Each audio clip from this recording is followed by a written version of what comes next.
Moving over to softball, a lot of Cenla teams in the mix. I was telling you earlier, I think there's 10 teams that can go to Sulphur and win a state championship. No rule changes there. Best of one still in the semis and the title game. And you think the story of the year in all of softball is coming from right here in Cenla? I think it is. I think Pineville and Alexandria being right there, neck and neck at the top of Division One select is really just great to see. I mean, you see the first game where they played each other. Alexandria takes it. They play a couple nights ago, and Pineville gets the win. So two really good teams going at it, and you like to see that, and especially because they're in the same district as well. You know, big shout out to 2-5A. It might be Monroe dominated in some other sports, but it's Cenla dominated in softball.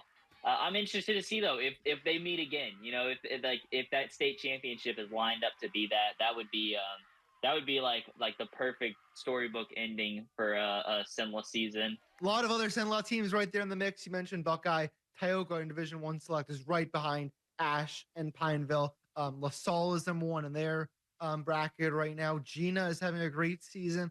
Who are some other teams that you should keep your eye out on? Who's going to make it next crazy week in Sulphur? I tell you what, you talk about Gina, and I think I saw sometime earlier this year where their pitcher was in extra innings, and she had sat down a crazy amount of batters.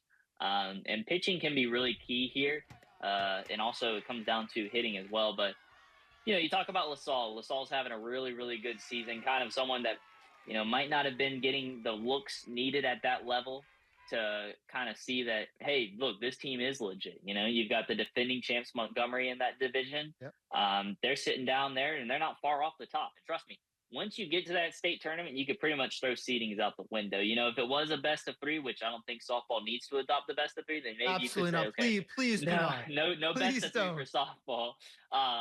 But I think once you get there, you kind of throw seeding out the window. This is going to come down to experience. This is going to come down to who's got it on the day and who's got it on the next day, because you go home that night or you go to your hotel that night and you got to get ready for the next day, and you got to start scouting this team and figuring out. And I'm sure these coaching staffs, once they figure out who's in Lake Charles, you're kind of looking at it and you're like, all right, we know we have to play this team on this day, but we have also got this game that we also have to start preparing for. So I'm really excited to see who kind of can make it down there.